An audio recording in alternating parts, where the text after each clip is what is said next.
It's strange how clearly you remember the feeling of falling, the way gravity pulls you relentlessly down, the blur of walls and stairs, the helplessness as your body crashes against cold concrete, a moment that changes everything, a moment you replay endlessly, knowing it wasn't an accident.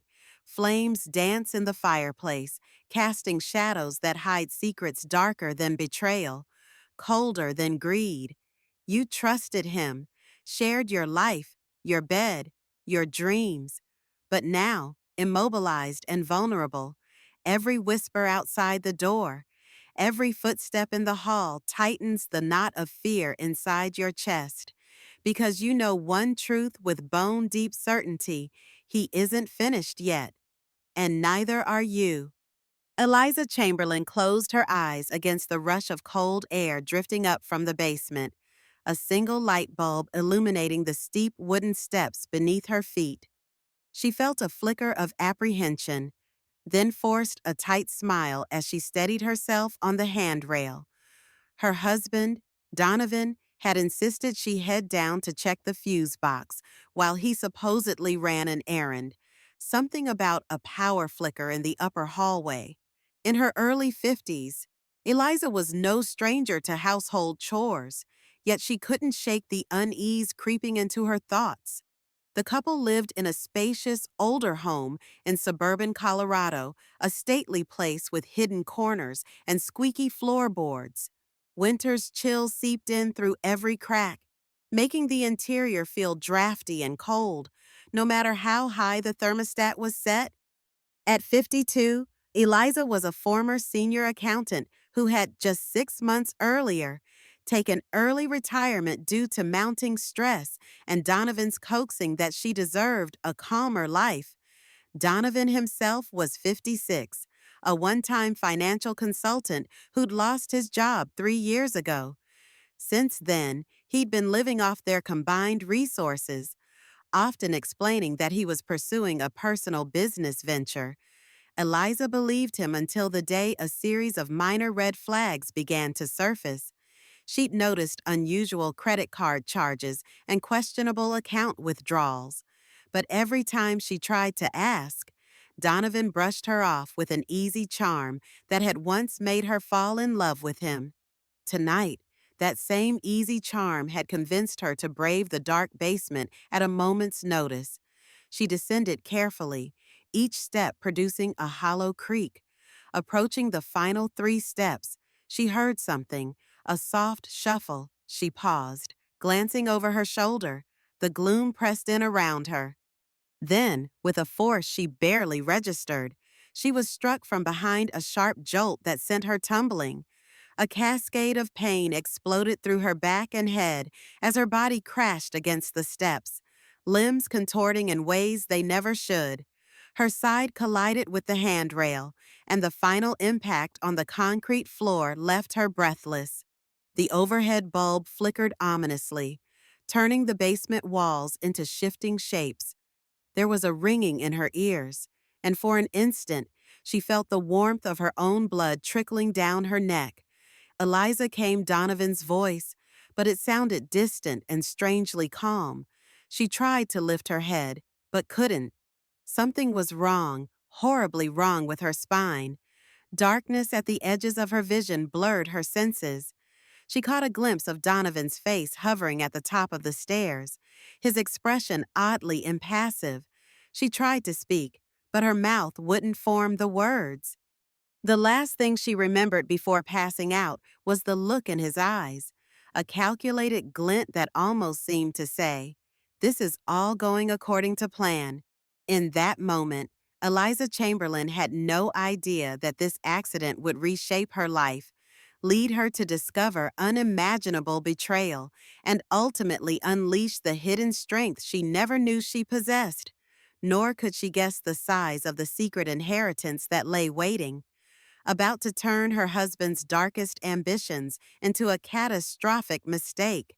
The next time Eliza regained consciousness, she was in a hospital bed, her body held rigid by an array of medical supports. Tubes snaked from her arms, and a dull ache pulsed through every muscle. Bright, sterile lights hummed overhead, and the antiseptic smell of rubbing alcohol stung her nostrils.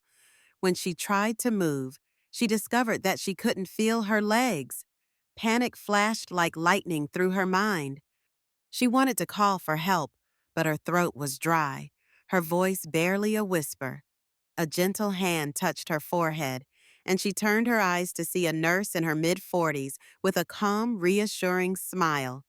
Her name badge read Romina Martinez, RN. "Good morning, Mrs. Chamberlain," she said softly. "You're in the surgical recovery wing. You had an accident." Accident. That single word echoed ominously. Eliza tried to speak, but her mouth felt filled with cotton. Romina brought a small cup of ice chips, letting them melt on Eliza's tongue to soothe her dryness. Gradually, Eliza's thoughts became clearer, though her body remained heavy and numb from the waist down. A series of brief flashes flitted through her memory: the basement steps, a sudden push or impact, the horrifying tumble, Donovan's voice. Donovan, where was he? As if on cue, Donovan strode in, wearing an expression of deep concern. "Eliza," he murmured, rushing to her side. He held her hand gently, eyes brimming with something that looked like sorrow. "I was so worried." Yet a faint alarm in Eliza's gut told her something was off. She wanted to ask how he'd appeared so quickly back at the house that night, or why she sensed he'd been near the stairs. Instead, her voice refused to fully cooperate. Over the next few hours, doctors came in with grave expressions. They explained Eliza had sustained severe spinal trauma, fracturing 2 vertebrae in her lower back. Surgery had been performed to stabilize her spine, but there was uncertainty about her ability to walk again.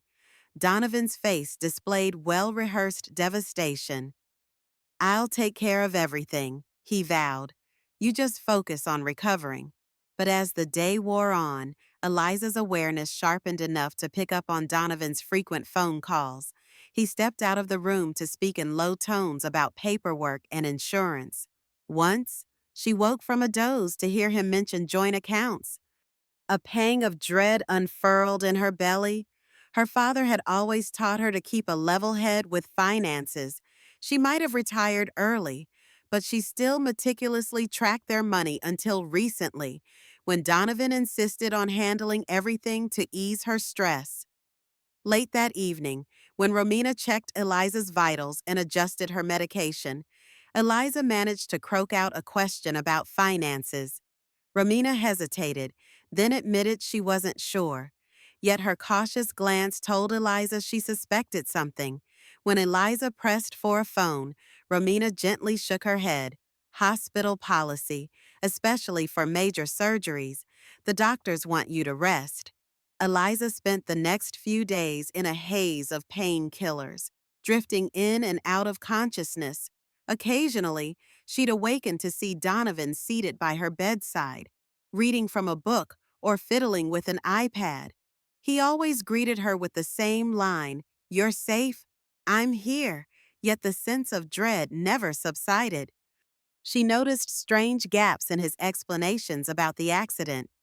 At one point, Donovan claimed he'd found her unconscious at the bottom of the stairs, but the paramedics' timeline contradicted his story.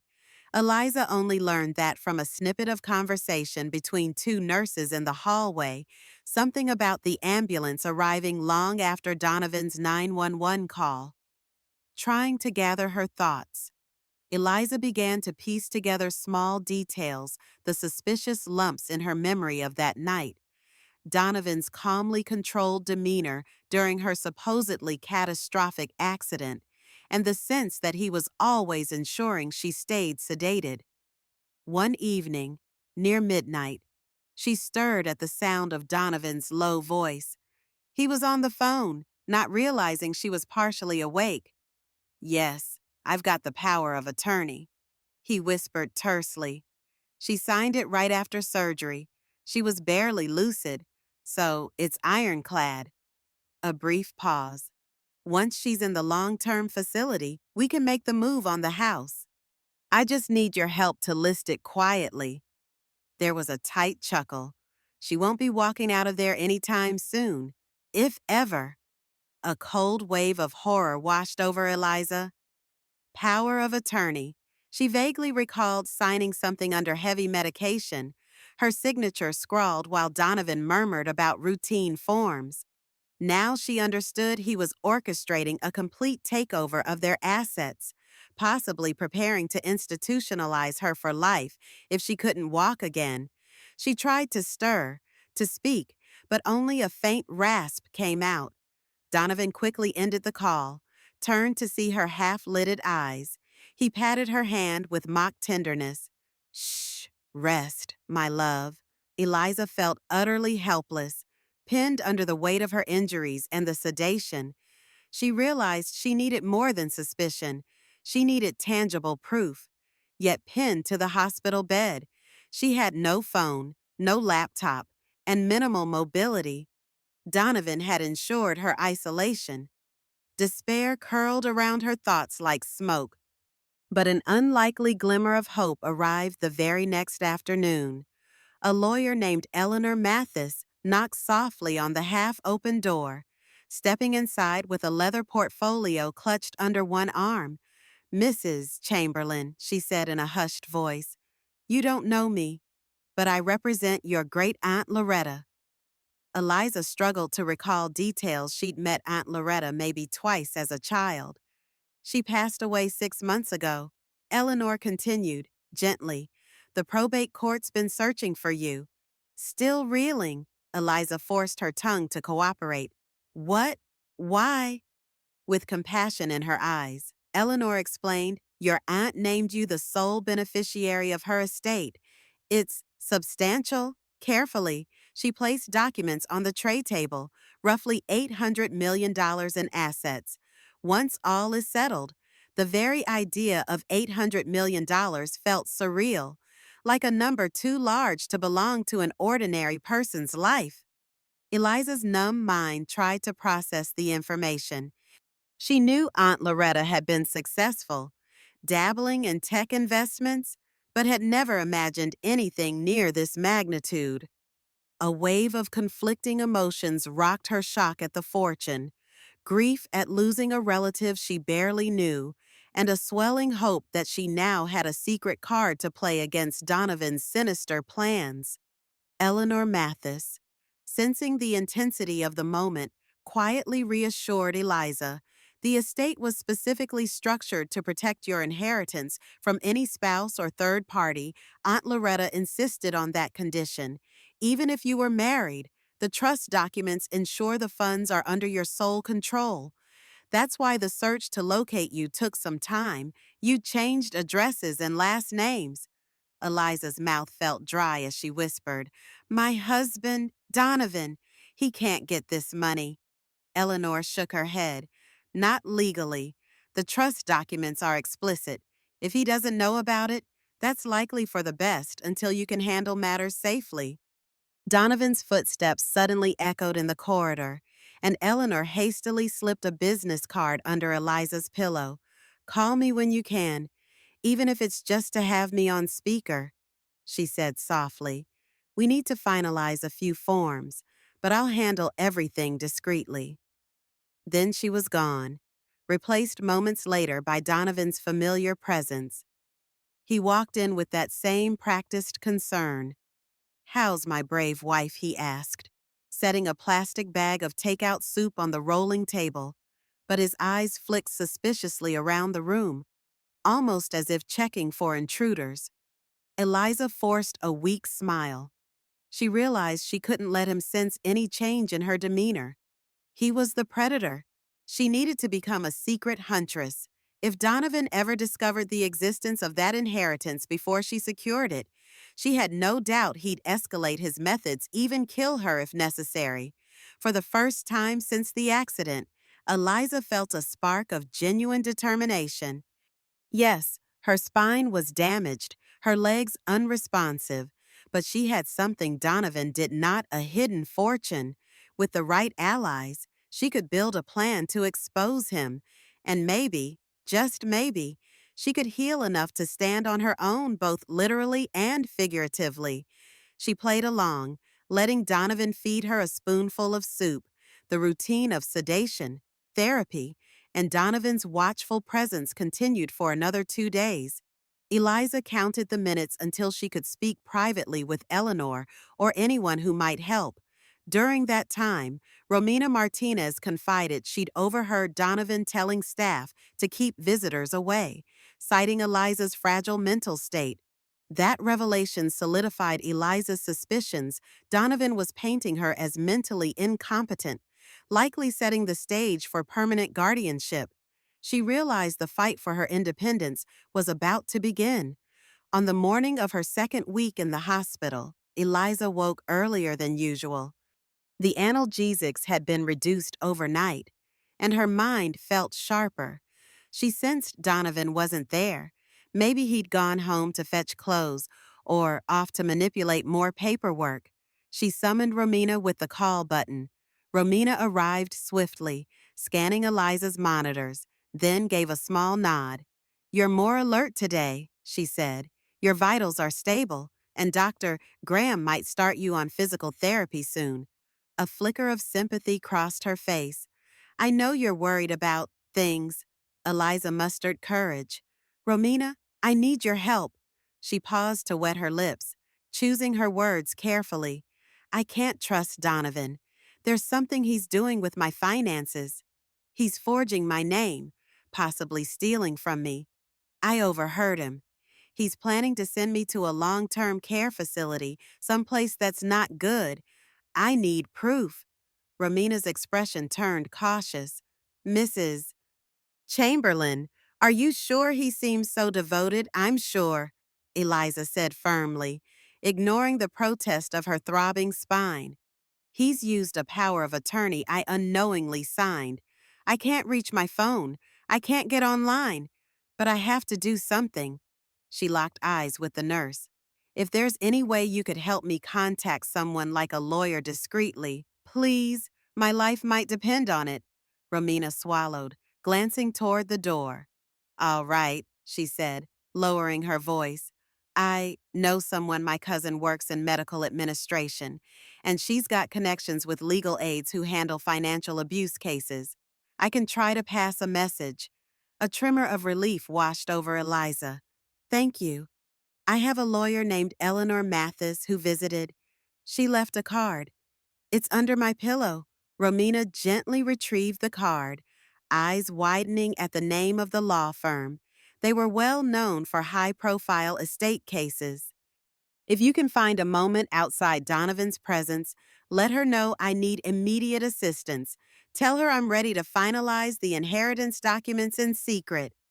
Romina nodded. "I will. But be careful.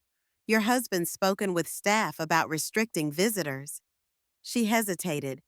"I've never seen him do anything outright suspicious. But the way he's been hovering, it's like he wants total control. No second opinions, no outside contact." Eliza gave a small grimace. "He does. And if we don't act fast, he'll have me declared mentally unfit." Just saying it made her stomach clench.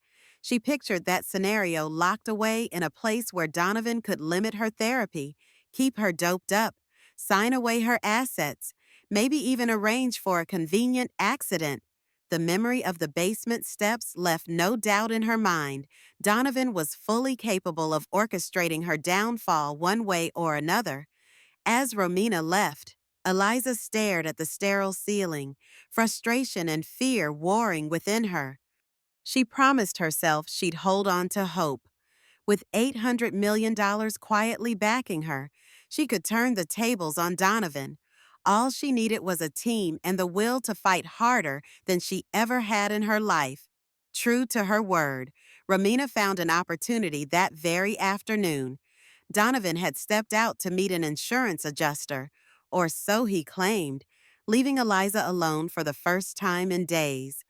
Romina returned, gently shutting the door behind her. "I called Eleanor Mathis," she whispered. "She says she'll be here later today. posing as a hospital estate planner so the staff won't question it. Eliza exhaled, relief surging through her. Thank you, Romina. I can't express how much this means to me. Romina simply nodded. Just be careful. I've heard Donovan telling the night shift nurse that you tend to confuse reality under medication. He's laying the groundwork for a mental competency challenge. The nurse's words only affirmed Eliza's growing dread. She had to act now, or Donovan would succeed in discrediting anything she said. A few hours later, the door cracked open and Eleanor slipped into the room. She wore a conservative blouse and carried a slim portfolio, offering a polite nod to Romina before the nurse exited to keep watch. Eleanor pulled a chair close to Eliza's bed. I apologize for the secrecy, but Ms. Martinez explained your husband's controlling behaviors. I've brought the final trust documentation for your inheritance.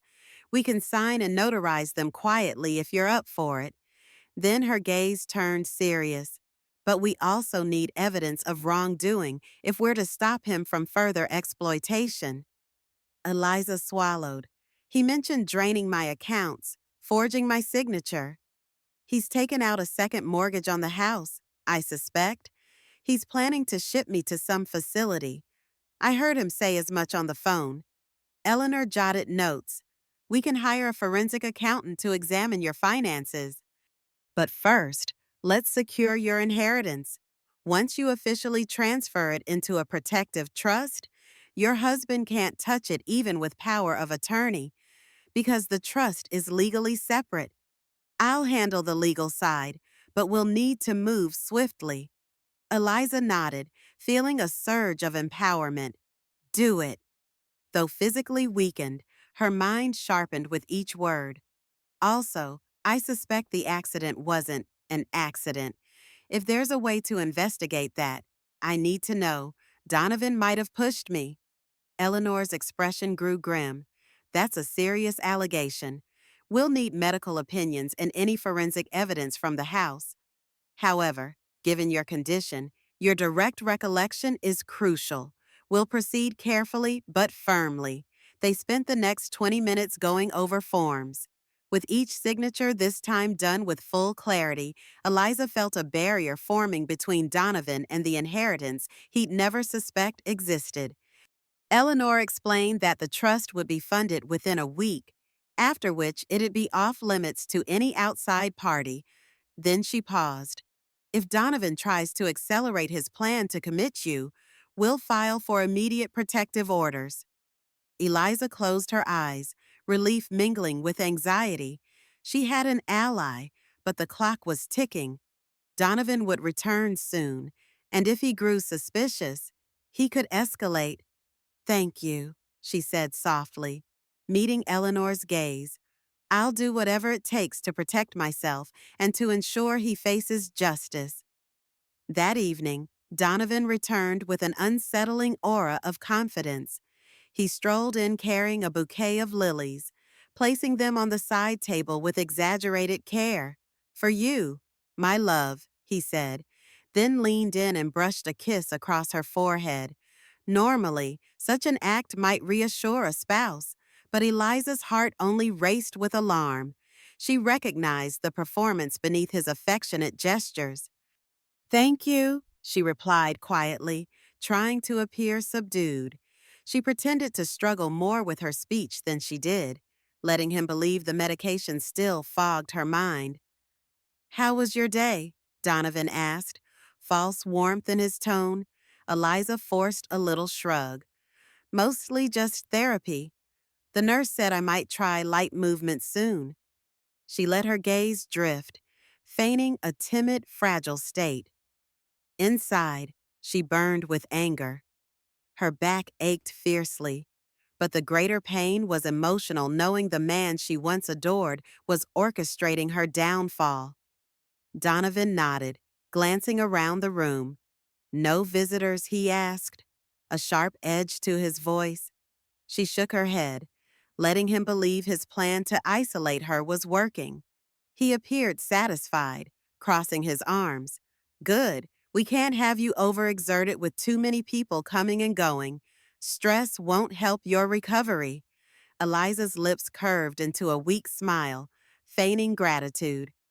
A short while later, Donovan offered to help feed her dinner from the hospital tray. As he lifted the spoon, he mentioned something about long-term care. The phrase caught her off guard, but she concealed her reaction. I was researching a private rehab facility in Arizona, Donovan said casually, as though discussing weekend plans. State-of-the-art equipment, a calm environment. It might be best for you to convalesce there. Less stress than a busy hospital. A chill slid down Eliza's spine. She struggled to keep her voice steady. Arizona. That's quite far. Donovan put on his reassuring mask. Distance is a small price to pay for the best care, isn't it? And I'll visit whenever I can. Eliza nodded as if unconvinced, but too weak to argue. Inside, her thoughts whirled. This was the place he'd spoken about on the phone, the facility he intended to stash her in permanently. She realized she had to accelerate her own plans. Eleanor's team needed more evidence, and they needed it soon, late that night after Donovan left. Romina slipped in to check on her. I overheard him discussing that facility. She whispered with concern. It's rumored to have a wing for patients with advanced dementia, and once they're admitted, family control is almost absolute. They can keep patients heavily medicated. Eliza clenched her fists, fury and fear colliding. If Donovan succeeded in transferring her to that facility, he could easily declare her incompetent, manipulate or limit her therapy, and keep her away from any outside contact. Determined, Eliza resolved to find a way to turn the tables before she was moved out of reach. The following morning, Eliza woke earlier than usual, her mind buzzing with urgency. She requested the hospital's in-house physical therapist, determined to show just enough progress to resist any claim of incapacity. If Donovan was building a legal argument that she was mentally or physically unable to make decisions, she needed official records contradicting him. Her therapist, Naomi Fletcher, arrived with a gentle smile. Naomi was a petite woman in her 50s, with sharp eyes and a determined spirit. She ran a quick assessment, testing Eliza's reflexes. The results were mixed. Eliza had limited feeling in her feet and ankles, though no full motor control yet. But crucially, Naomi noted that sensation was returning, if only slightly. That's a good sign, Naomi declared, scribbling notes on Eliza's chart. We'll start with basic stretches and posture training. In time, maybe we can get you upright in a specialized walker. Eliza gritted her teeth against the discomfort, pushing through the routine. Each painful maneuver reminded her of how precarious her situation was. Donovan could spring his plan at any moment, forcibly transferring her. She needed to be physically stable enough to argue for continued in-hospital therapy, or ideally to be discharged into her own home with supportive care away from Donovan's chosen facility. By mid-session, sweat beaded on her forehead, but her determination fueled her. Naomi, she asked between labored breaths, if you note that my responsiveness is improving faster than expected, will that help me stay out of a long-term institution? Naomi's eyebrows rose slightly.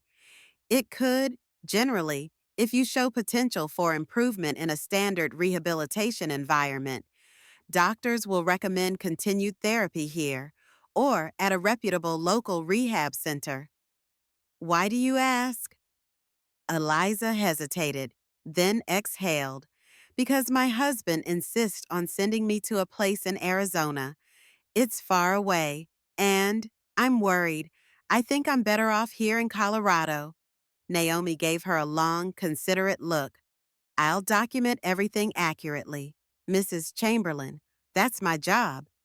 If your progress indicates potential mobility, I'll emphasize it. The medical board typically prefers local solutions if the patient's condition is promising. Eliza's heart lifted slightly. That was exactly the official stance she needed to undermine Donovan's excuse for a specialized out-of-state facility.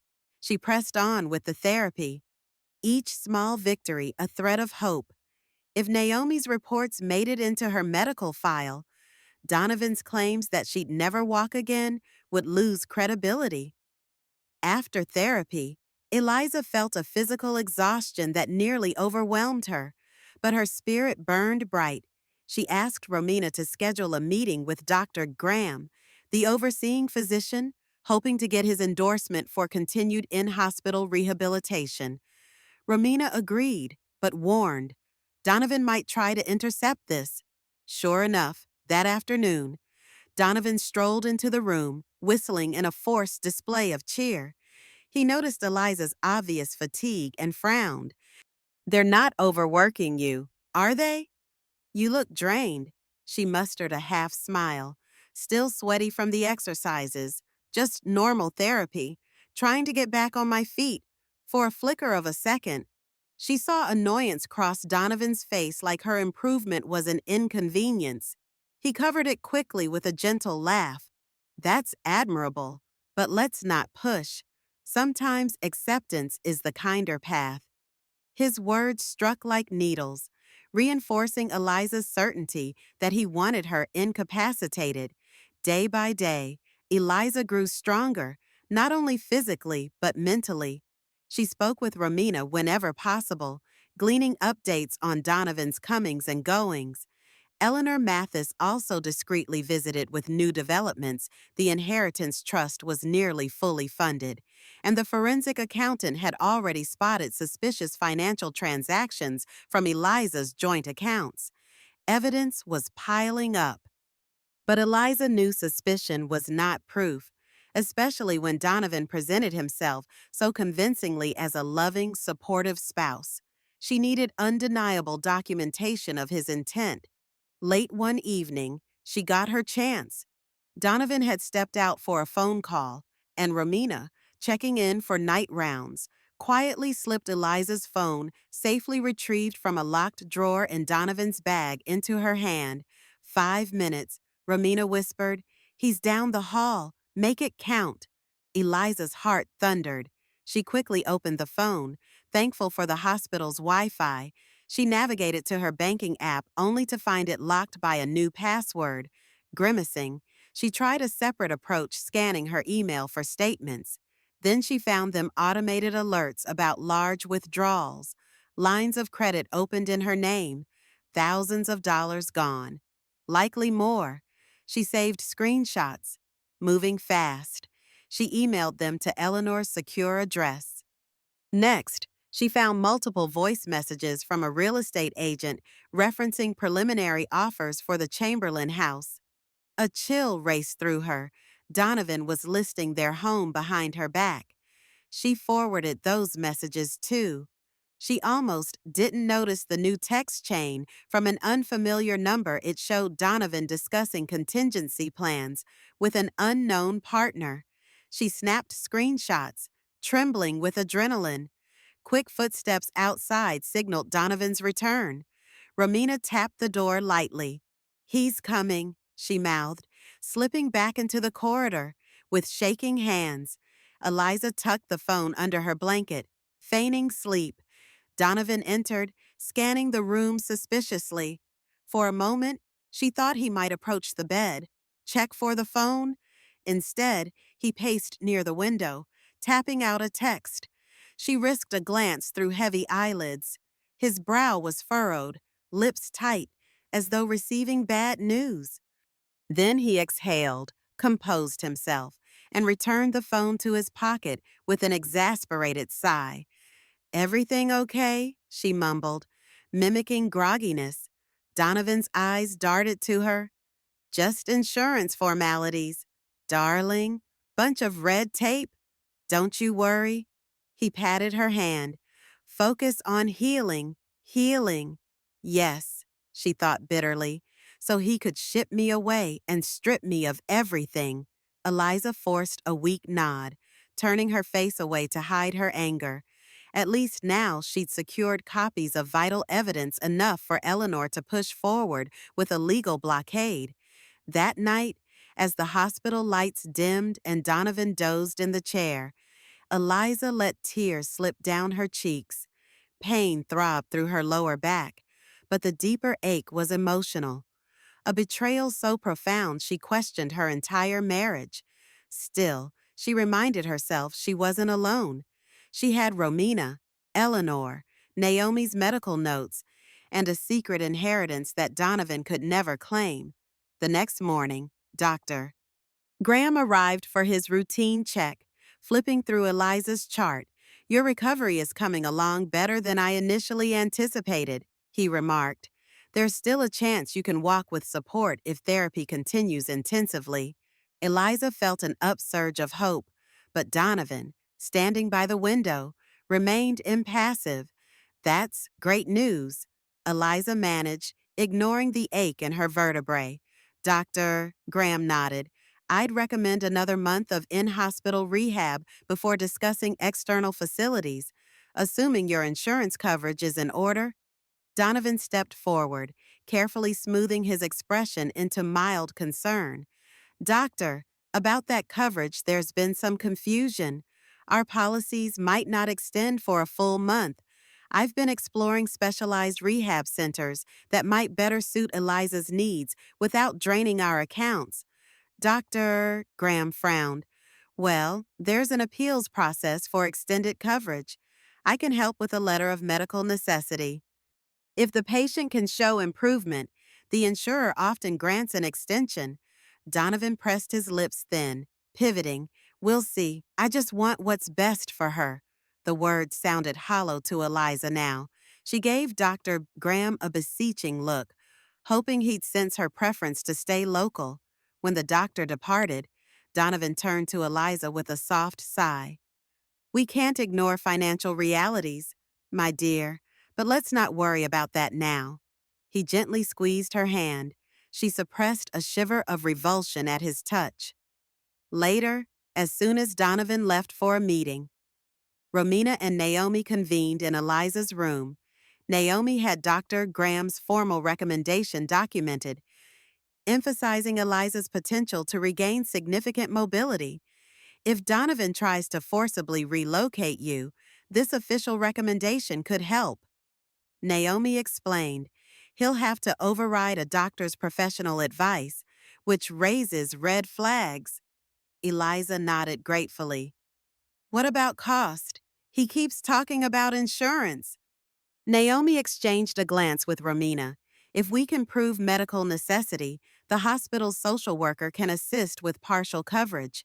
You're not entirely at the mercy of your husband's financial decisions."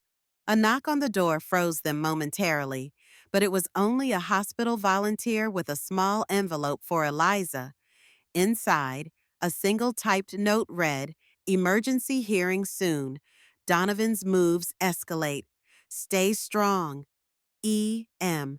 Eliza's pulse raced. I.M. Had to be Eleanor Mathis. Donovan must be making bigger plays behind the scenes. Or maybe the real estate sale was imminent. She dreaded the thought. Before she could ask further, Romina quietly signaled they had to appear normal. The day went on with more exercises and forced small talk whenever Donovan appeared. By evening, Eliza felt tension thrumming in the air. Donovan's phone calls were growing cryptic. She overheard him say, "We'll finalize the sale next week, no matter what." She won't be in a position to protest. He hung up swiftly when he realized Eliza was awake, then forced a laugh. "Sorry business stuff." Eliza feigned a smile. Inside, she seethed. He was systematically destroying everything they'd built, all while planning to confine her. If she had any remaining illusions about the man she married, they dissolved that night. His betrayal ran deeper than the basement steps. That same night, as darkness settled and the hospital quieted, Eliza found herself staring at the moonlit window, reflecting on the heartbreak of losing her only child years ago. Her son, Kyle, had been 19 when a car accident claimed his life. Donovan had been supportive in the aftermath, at least on the surface. Now she wondered if even that had been genuine, or if Donovan had simply used the tragedy to bond with her financially and emotionally. She dozed off eventually, only to jolt awake at the sound of low voices. Donovan was outside her door, speaking with someone in hushed, urgent tones. She recognized the other voice, Eric Bingham, Donovan's longtime friend who had once practiced as a notary. She'd always found Eric a bit shady. Quietly, she slid off some of the hospital bed's pillows, inching closer to the door. Through the small gap, she heard, "You sure she can't sign anything more? I can't replicate her signature again without risk." Eric hissed, "I told you, I already have power of attorney. The less she signs now, the better," Donovan replied. "She's getting suspicious, no, more than suspicious. She's interfering. I might have to expedite the facility move." There was a soft rustle, maybe a paper envelope exchanging hands. Eric muttered, "Once the house sale goes through, we split the difference. But if she catches wind, or if she recovers faster," Donovan cut him off. "She won't. Trust me. She's not going to stop this." Eliza's pulse hammered. If only she could record this. But her phone was again locked away, presumably by Donovan. She withdrew, swallowing a rush of fear and fury. Here was the proof she needed: her husband's open conspiracy with a notary, forging her signature, preparing to flip the house. But she had no direct recording, just an overheard snippet. Before she could think of her next move, the conversation ended, and footsteps receded. Donovan didn't re-enter her room, probably left with Eric. Eliza carefully returned to bed, heart racing too fast to allow sleep. She lay awake until dawn, determined to secure more tangible evidence. Morning arrived with a flurry of motion: a new nurse shift, housekeeping staff, therapy sessions. Donovan eventually returned with a practiced smile, but Eliza saw the tension in his eyes. She feigned tiredness, giving him no reason to suspect her nighttime eavesdropping. Inwardly, she steeled herself. She had no idea how long her spinal recovery would take, but she was certain now Donovan had orchestrated her accident. If she told the police without proof, he might play the delusional patient card. So she waited, biding her time, praying the trust funding would finalize soon. That afternoon, Dr. Graham gave her the best news in days: they could start partial weight-bearing exercises next week. It would be painful, slow progress, but real progress nonetheless. Donovan didn't look pleased. He forced a tight-lipped smile. And in that silent tension, Eliza saw the war lines drawn.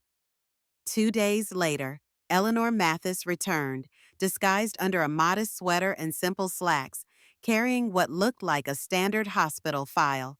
Romina ushered her into Eliza's room under the pretext of reviewing discharge paperwork. Donovan had left for a supposed bank appointment, so the coast was clear. Eliza breathed a sigh of relief as Eleanor closed the door. "You've got perfect timing. Donovan's ramping up pressure to move me out of here." Eleanor nodded briskly, setting down her documents. "We anticipated that. The good news is your trust is finalized. You officially control $800 million in a separate legal entity." She paused, voice lowered. "The bad news is Donovan's trying to speed up the home sale. He's also approached multiple lenders for lines of credit, some in your name, some in both your names. The forensic accountant is gathering evidence." Eliza's eyes narrowed. "He must be trying to cash out everything he can before I can stop him. He probably believes I'll be stashed away in a locked ward. Then no one would question his power of attorney for large transactions." Eleanor drew a breath. "Precisely. But we have a plan. My firm is coordinating with an investigator who specializes in elder financial abuse. Though you're not exactly elderly, the principle is the same.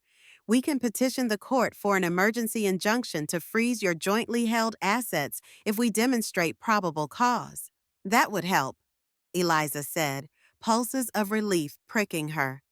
He's forging my signature and using notaries like Eric Bingham to authenticate. I heard them talk last night. Eleanor's mouth set in a thin line. We'll also request a protective order, especially if there's a suspicion he caused your accident. One legal snag: we need medical backing to confirm you're of sound mind.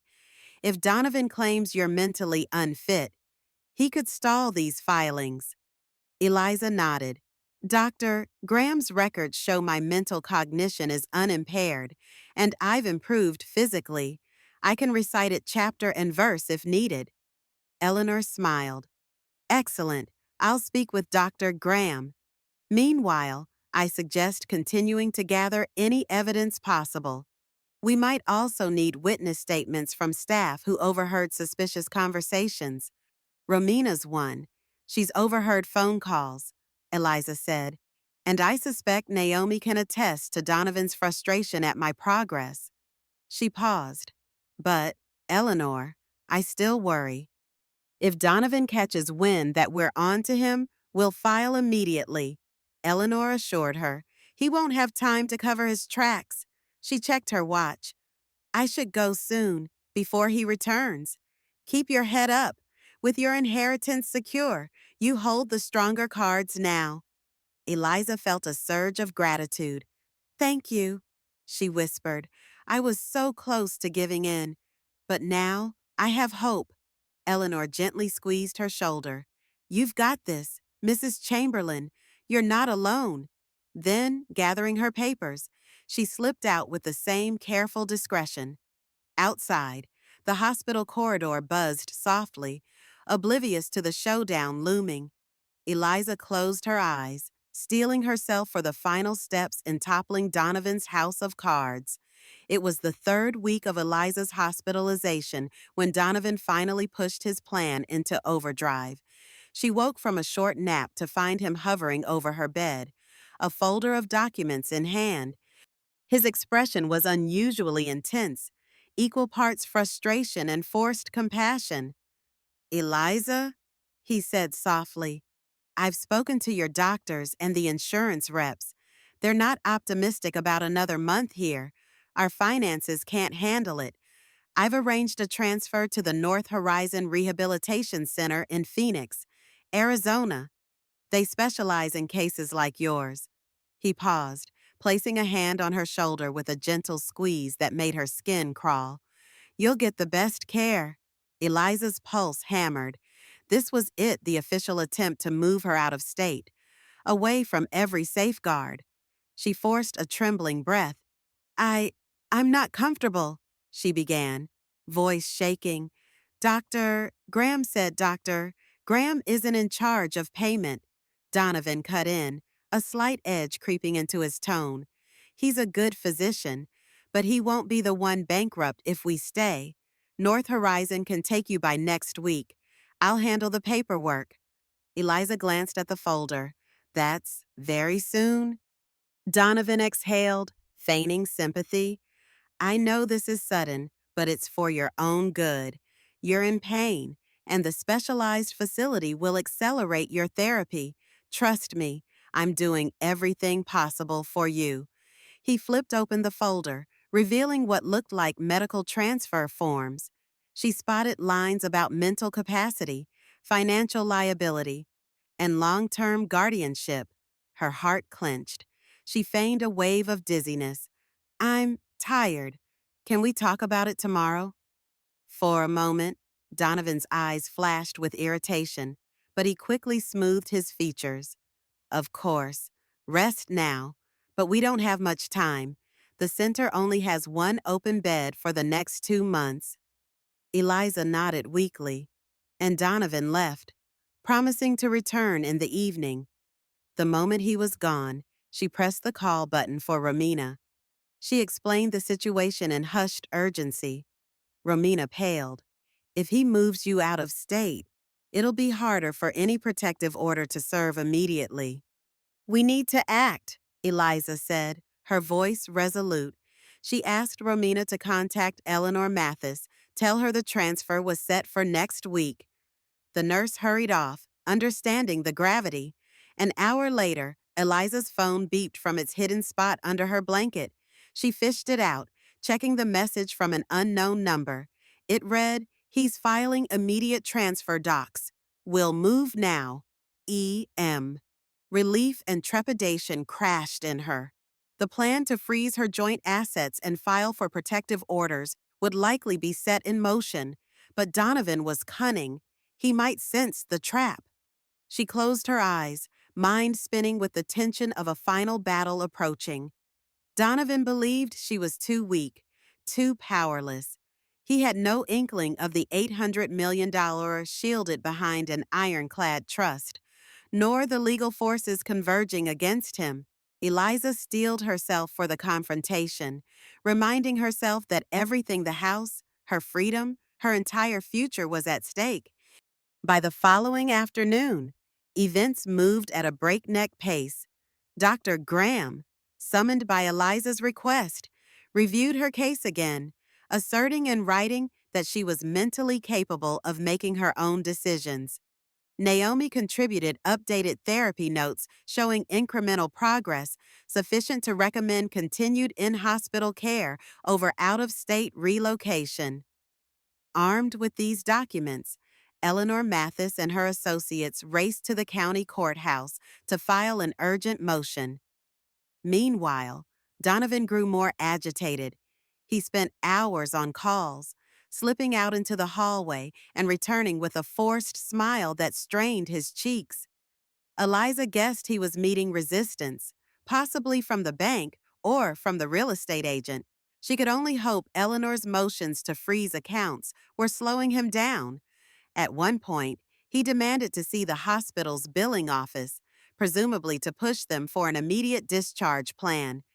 "Everything's so complicated," he grumbled to Eliza later, a shadow of anger in his eyes. "We should just get you out of here. Make it simple." Eliza bit back her retort. She wanted to scream that she knew about his forgeries, the hush money deals, the plan to trap her in an Arizona facility. Instead, she maintained a facade of weariness and meekness. She needed him to keep believing she was helpless, that she had no plan of her own. After lunch, Romina arrived with a covert update. "Ms. Mathis says the court approved an emergency injunction to freeze the sale of your house and block any further lines of credit in your name. Donovan might find out within hours." Fear flickered in Romina's eyes. "Be careful, Mrs. Chamberlain.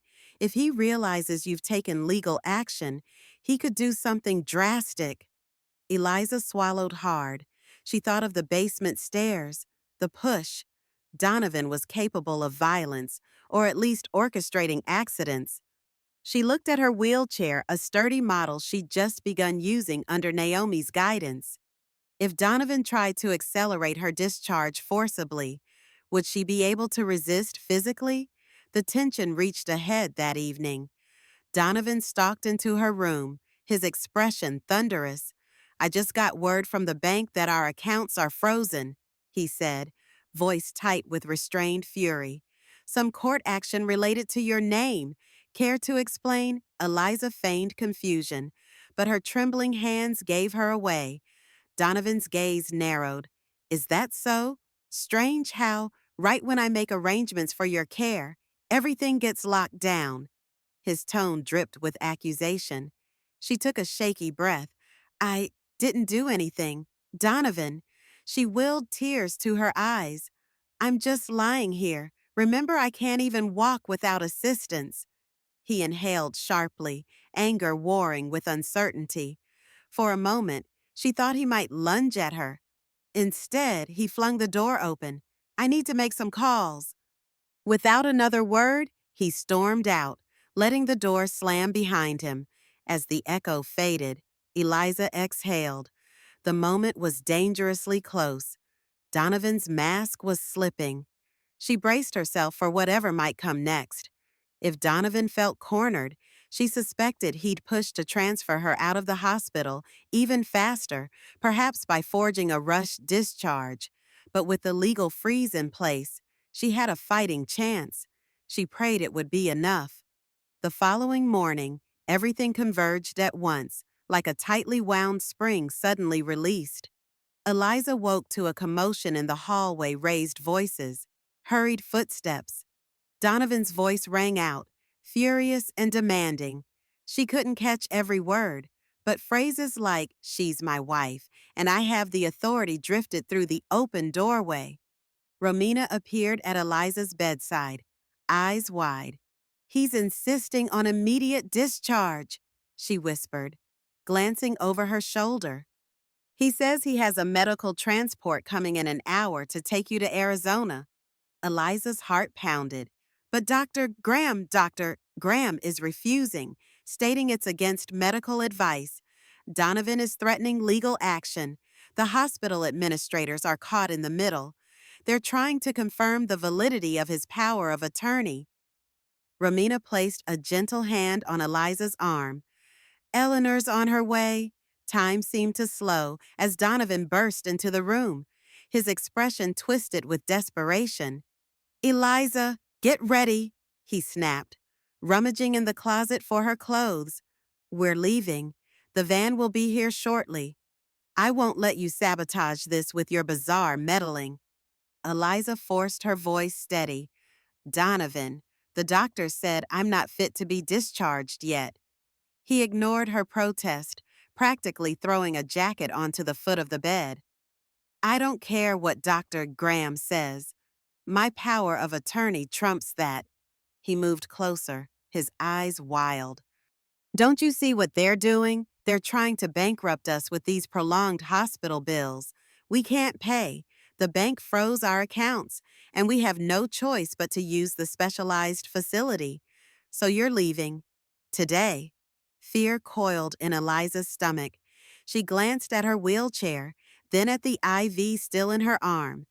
If he forcibly removed her from the premises, it could cause permanent damage to her fragile spine. But Donovan seemed beyond reason, a caged animal lashing out. Outside, footsteps approached at a run. Eleanor Mathis stepped in, followed by Dr. Graham and two hospital administrators. "Mr. Chamberlain, you do not have the right to override the doctor's orders for medical necessity," one administrator said firmly. "We've also reviewed the power of attorney documents, and there's reason to believe they were signed under duress." Donovan spun to face them. "Who the hell are you people to question me? She's my wife." Eleanor's voice cut through the tension, calm but unyielding. "Mr. Chamberlain, I'm Eliza's legal counsel. I have a court order right here suspending your power of attorney, pending investigation of fraud. This hospital is under obligation to follow that order." Donovan stared at the paper Eleanor extended, color draining from his face. Slowly, he realized the net was closing in. For a moment, the entire room held its breath. Then Donovan's eyes flicked to Eliza, and she saw raw hatred there. He let out a strangled growl, grabbed the folder of discharge papers, and hurled it aside. "You can't do this," he hissed. Eliza gripped the bed rails, heart pounding. She was mere feet from the man she now believed had tried to kill her. But she wasn't that helpless victim anymore. The tide had turned, and part two of her fight for justice was about to begin. A stunned silence gripped the hospital room, every set of eyes on Donovan. The tension was so thick, Eliza imagined she could reach out and slice it with a scalpel. She clutched the bed rail tighter, feeling her heart thudding like a drum. Donovan's fury crackled in the air. She could practically smell it. Moments earlier, he'd been confident he could forcibly remove her. Now he stood face to face with a court order and a team of professionals who had no intention of letting him win. Eleanor Mathis held her stance, unwavering. Next to her, Dr. Graham cleared his throat. "We have medical and legal grounds to keep Mrs. Chamberlain here for continued treatment. If you attempt to remove her against medical advice, Mr. Chamberlain, you'll be in direct violation of this court order." Donovan's fists clenched at his sides. A muscle in his jaw twitched. Eliza had never seen him look so dangerous, part cornered predator, part man whose entire scheme was unraveling. "You want to talk about legal grounds," he snarled. "I have a valid power of attorney." She signed it. He pointed an accusing finger at Eliza, who shrank instinctively. "I don't care about your so-called fraud investigation. I'll get a real lawyer, and you'll all regret trying to stop me." Eleanor glanced to Eliza, then back at Donovan. "You're welcome to seek counsel, but until a judge rules otherwise, this order stands." The hospital administrators exchanged nods of agreement. One of them stepped forward. "Mr. Chamberlain, we must ask you to leave the hospital premises if you cannot comply with these directives," she said firmly. "Security can escort you out if necessary." For a few agonizing seconds, Eliza feared Donovan might lunge at her or at Eleanor. His gaze flicked from the hospital staff to the hallway, as though searching for an escape route. Then, with a visible effort, he composed himself just enough to let out a bitter laugh. "Fine," he said, spitting the word like venom. "I'll go, but don't think for a second this is over." He turned on his heel, shoulders rigid, and stormed out. Eleanor, Dr. Graham, and the administrators exchanged relieved glances, as though a tornado had just missed them by inches. Eliza finally allowed herself to breathe, though her nerves were still coiled tight. She realized she was sweating despite the chill in the air. Romina hovered just outside, stepping gingerly into the room once Donovan disappeared down the corridor. "Is he gone?" she whispered, looking at Eliza with concern. "For now," Eleanor replied. "I suspect he'll come back with a vengeance once he finds a lawyer or tries to challenge the order. But we've bought precious time." Eliza relaxed her grip on the bed rail, feeling the shaky aftermath of adrenaline. "Thank you," she managed. "All of you." Her voice cracked. She had fought so hard to reach this moment, and yet a deeper unease twisted in her stomach. Donovan was the type to escalate if he couldn't get his way through paperwork. There were other, more brutal methods. "Dr. Graham placed a hand on Eliza's shoulder. "We'll keep you safe, Mrs. Chamberlain, and we'll continue your therapy here. I believe you can make real progress." Eliza forced a smile that barely reached her eyes. The relief of stopping Donovan's immediate plan warred with the knowledge that he wouldn't vanish quietly. She still needed to prepare for the next battle, one that might happen outside hospital walls, far away from the watchful eyes of staff and legal defenders. That afternoon, the hospital's security team quietly posted an officer near Eliza's room.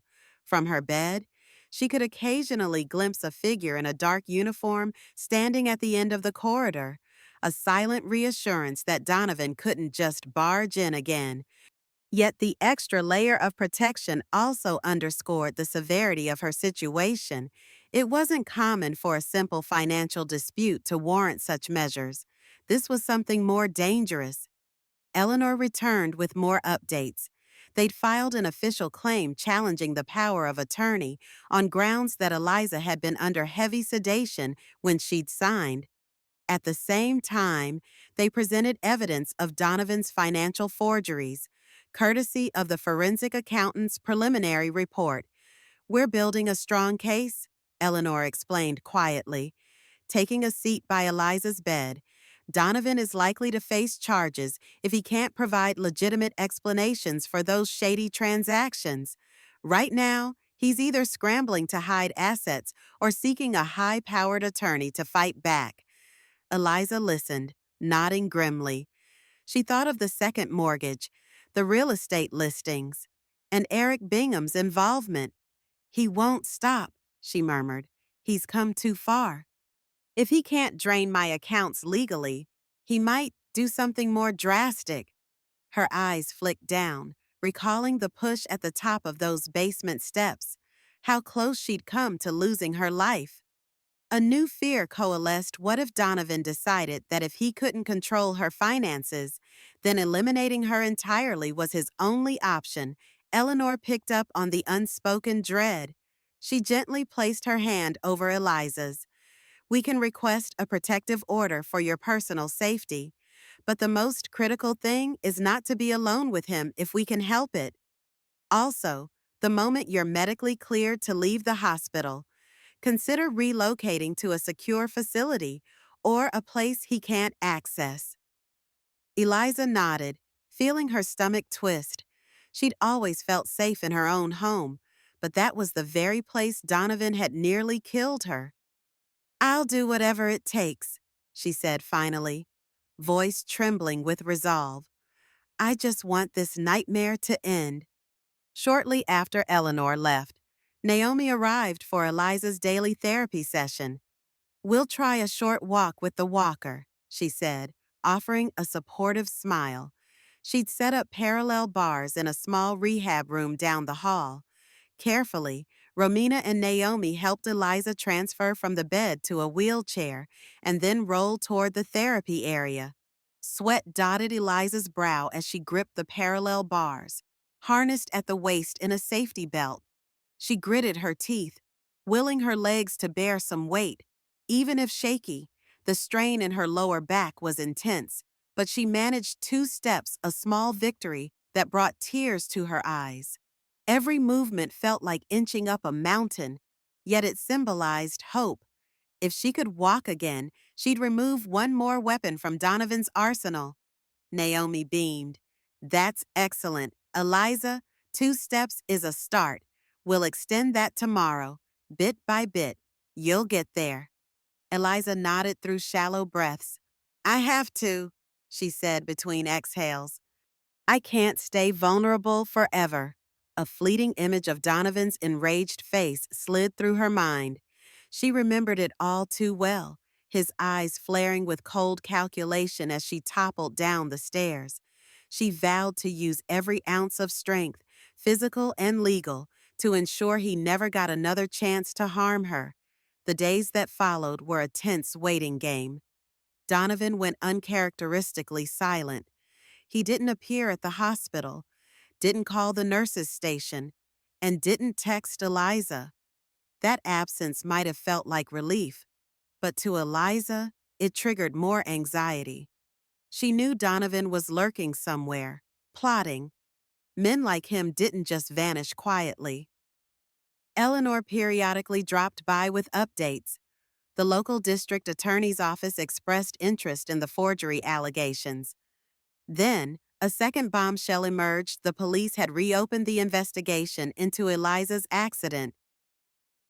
We found inconsistencies in Donovan's statement about the night you fell, Eleanor said, standing by the window in Eliza's room. Neighbor security footage showed Donovan's car in the driveway during the time frame he claimed to be running errands. That, combined with your serious injuries, has raised suspicion. A detective named Holcomb is looking into possible foul play. Eliza felt a surge of vindication, but also dread. Donovan was as cunning as he was ruthless. If he sensed an attempted murder charge on the horizon, there was no telling how far he might go. What should I do? She asked, her voice tight with worry. Eleanor folded her arms. Detective Holcomb may want your statement. Be truthful about your suspicions. You recall a push, right? Eliza nodded. The memory was murky, but she'd swear she felt hands pressing against her.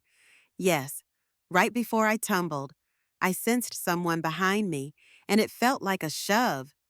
That might be enough to open a criminal case, though we'll need more evidence. Meanwhile, keep practicing your therapy. Once the doctor says you can leave, I recommend relocating temporarily to a safe residence, maybe under police watch if necessary.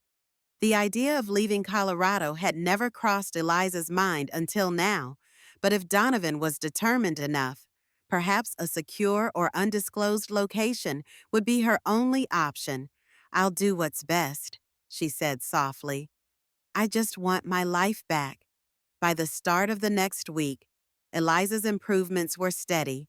She could manage a handful of steps with a walker, and her pain was more controlled.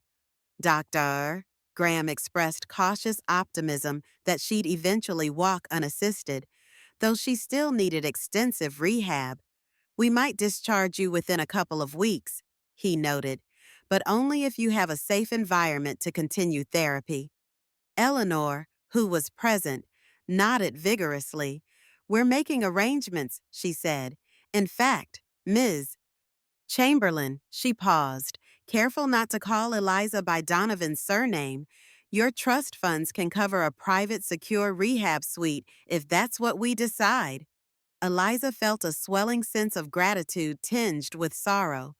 The wealth she'd never expected was now her shield against a husband who'd planned to exploit her. It was a tragic irony the money had originally made her a target, but now it was the resource ensuring her survival. She thought of Aunt Loretta, who must have sensed the cutthroat reality of mixing marriage and inheritance. If only Eliza had known sooner. That evening, as she practiced an extra round of strength exercises on her own, she couldn't shake the feeling that Donovan was out there, waiting for the right moment to strike. She told herself she had allies now. She wasn't helpless, but the fear burrowed deep, a constant reminder that the final confrontation was still looming. 2 nights later, near the shift change hour, Romina quietly entered Eliza's room, her face pale. He's here, the nurse whispered, darting her eyes toward the hallway. Donovan's at the front desk, insisting he has the right to see you. Security's on alert, but there's no restraining order preventing visitation, only a court order restricting him from moving you or making medical decisions. Do you want him kept out? Eliza's stomach twisted. She hated the thought of facing Donovan again, but maybe this was her chance to glean information, like how desperate he was. She glanced at Romina. Let him in, but stay close, she murmured. If I buzz, come immediately. Romina nodded, her concern evident. Moments later, Donovan stepped in, wearing a charcoal gray jacket, hair slightly disheveled. She couldn't read his expression. It hovered between angry and strangely contrite. His footsteps clicked on the linoleum as he approached her bed. Eliza, he said quietly, in a voice that tried to sound soothing but carried an undercurrent of tension. Look at you. You're improving. She swallowed and forced herself not to flinch. A bit. Still a ways to go. She kept her tone neutral, refusing to show the fear simmering inside. He hovered near the foot of her bed, hands gripping the rail. In the corridor, Eliza could see the edge of a security guard's shadow. Why all these theatrics? Donovan asked, glancing around. Armed guards, locked accounts, a legion of lawyers. You're my wife. For God's sake, we should be working together, not fighting. Eliza's heart pounded. Working together like forging documents, stealing from their accounts, and planning to institutionalize her. She took a breath. Donovan, you tried to move me against my will, she said, voice trembling but resolute. I didn't sign up for that, and I certainly didn't sign to sell our house or to have you max out my credit lines. He scoffed, though his cheeks reddened. I'm doing what's necessary to keep us afloat. You don't understand the financial strain, our medical bills. Her anger flared. Don't lie to me. I've seen the records, the thousands siphoned out, the second mortgage. You'd have left me penniless, locked away, all for your so-called financial strain. She spat the last words bitterly. Donovan's face hardened. I wanted to protect you, protect us. If you just trust me, none of this fiasco would be happening.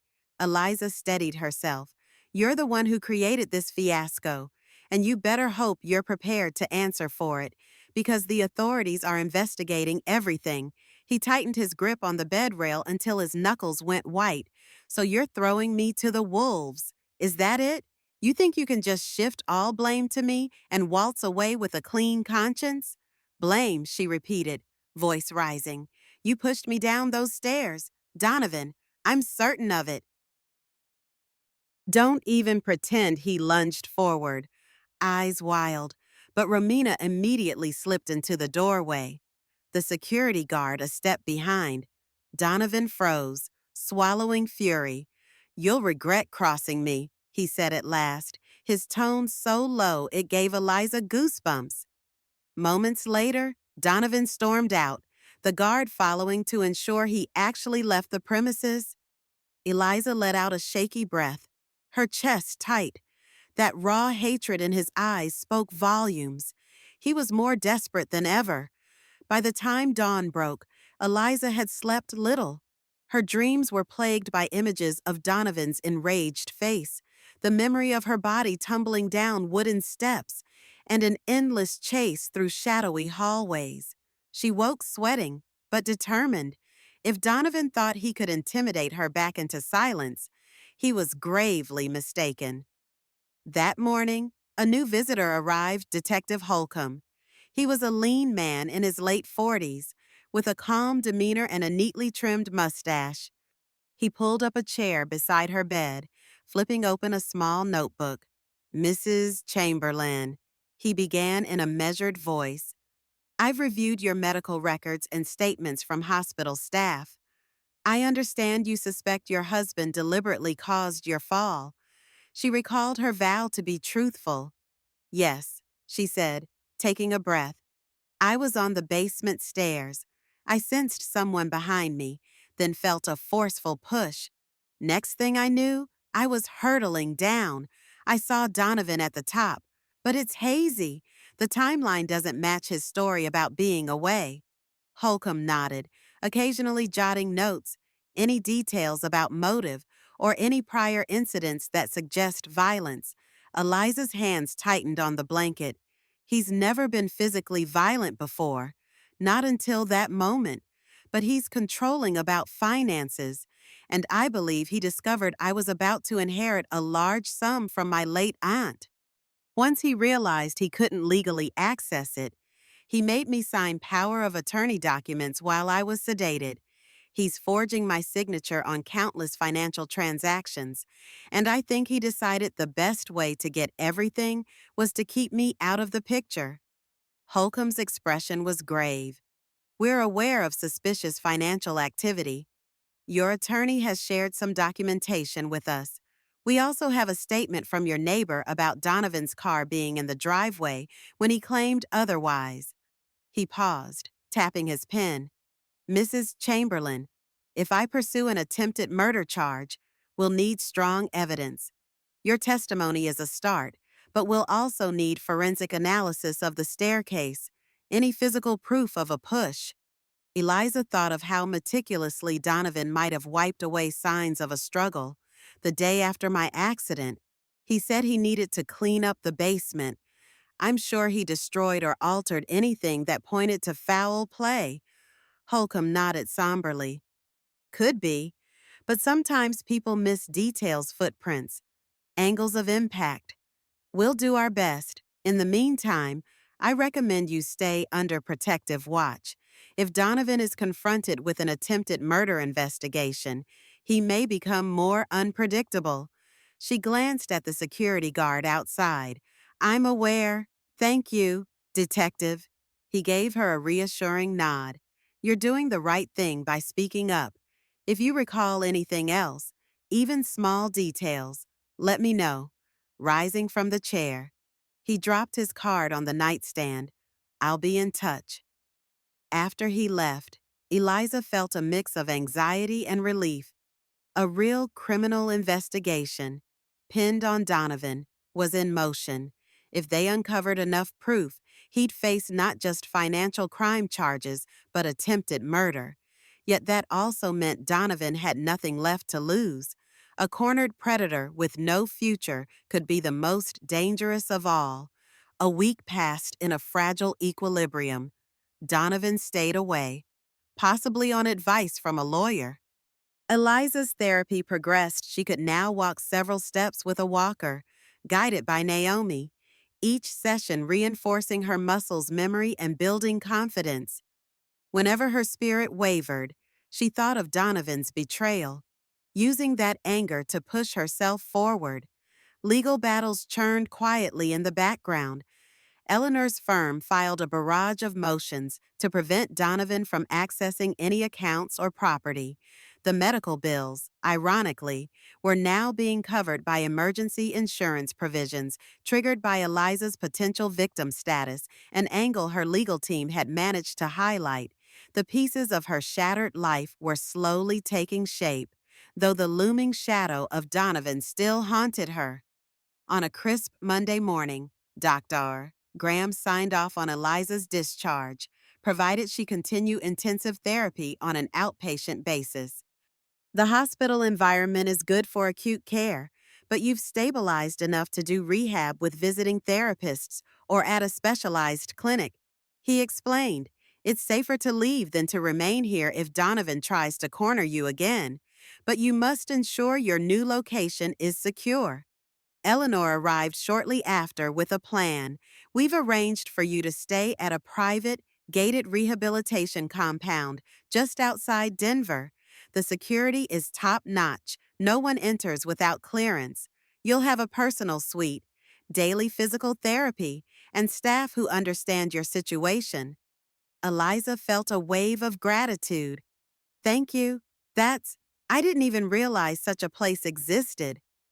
Eleanor offered a slight smile. It's one of those high-end facilities that typically cater to celebrities or wealthy individuals needing both privacy and specialized care. Your trust will cover the expenses. Plus, we can keep Donovan out with a court restriction. Amen. That afternoon, hospital staff helped Eliza pack her belongings. Romina tearfully said goodbye, promising to visit on her days off. Naomi assured her she'd coordinate with the private rehab team to pass along all therapy notes. A discreetly hired security detail waited outside in a black SUV. Eleanor herself would accompany Eliza for the transfer, ensuring Donovan had no chance to intercept them en route. As they navigated the hospital corridors toward the exit, Eliza felt a pang of sadness. She'd arrived here battered, near paralyzed, and terrified. She was leaving on her feet wobbly, leaning on a walker, but upright. The staff lined the hallway, offering gentle applause and words of encouragement. The kindness moved her to tears. Before stepping into the SUV, she cast a last glance at the building, recalling how Donovan once hovered at every corner. Now, it felt as though she was finally breaking free. Still, the new chapter held its own uncertainties. She didn't know how far Donovan would go, or if the detective would find enough proof for an arrest, but at least she'd be away from that bleak hospital bed, forging her own path to recovery. Eleanor helped her settle into the back seat. As the SUV pulled away, Eliza clutched the armrest, a mixture of hope and anxiety fluttering in her chest. She was safe for the moment, but the storm was far from over. The private rehab compound, known as High Grove Estates, was like a small fortress disguised as a luxury retreat, surrounded by tall hedges and electronic gates. The facility overlooked a scenic stretch of rolling foothills west of Denver. Inside, the main building featured polished marble floors, a hushed atmosphere, and discreet security staff who moved with professional calm.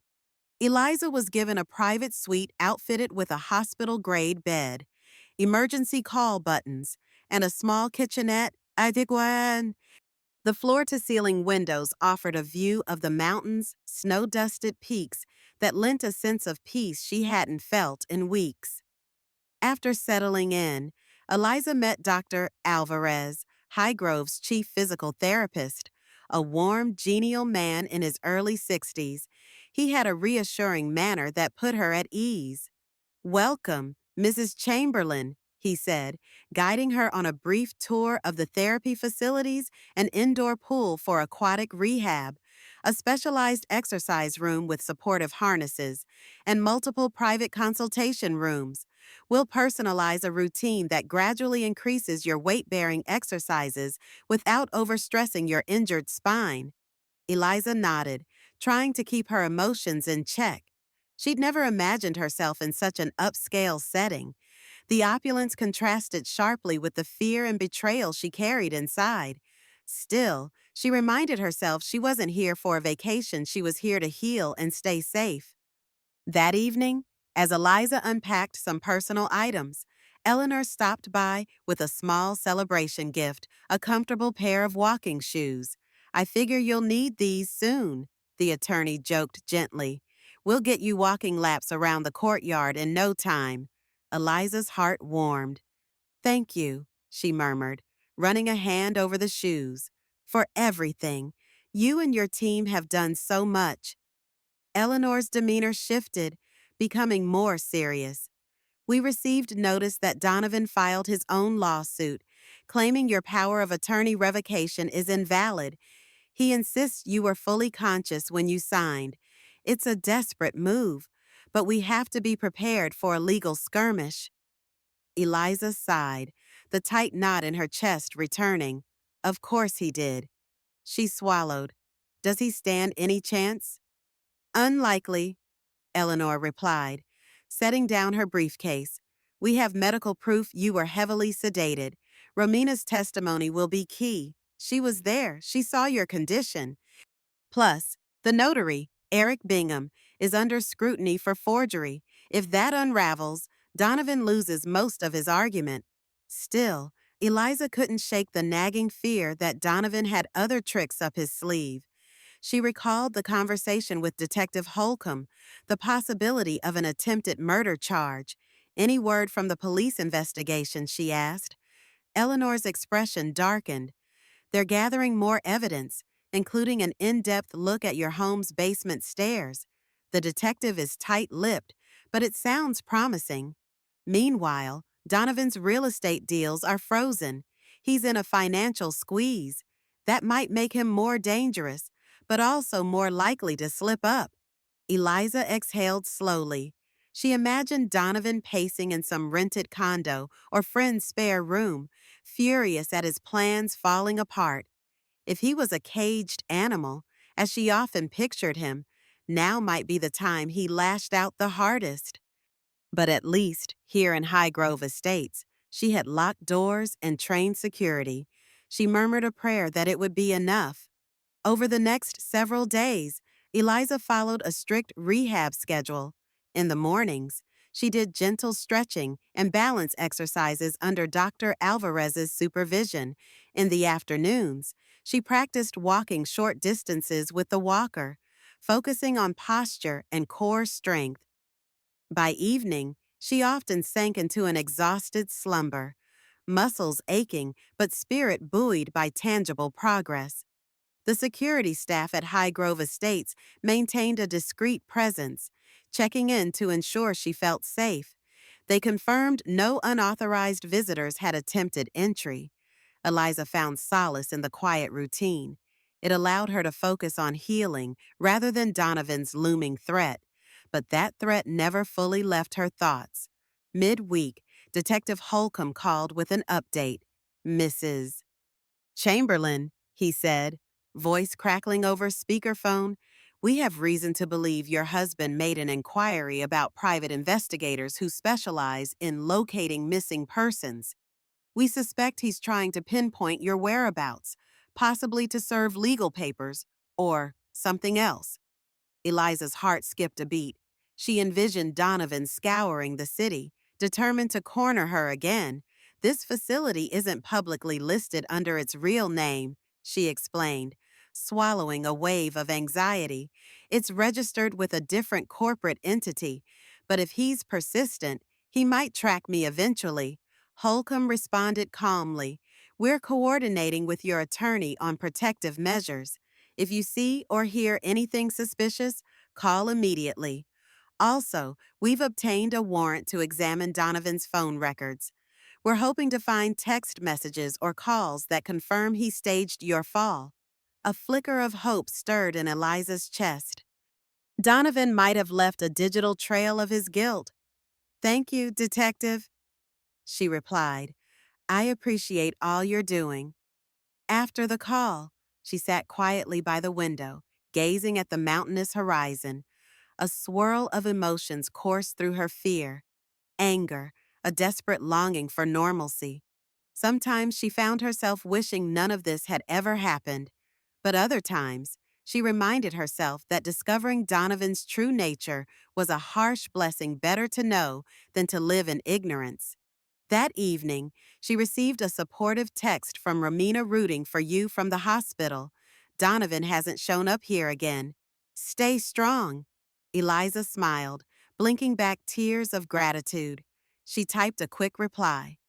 "Thank you, my friend. I will," feeling restless.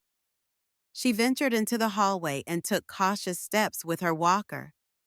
The corridor was lined with modern art prints, warm lighting, and a plush carpet that muffled the sound of her movements.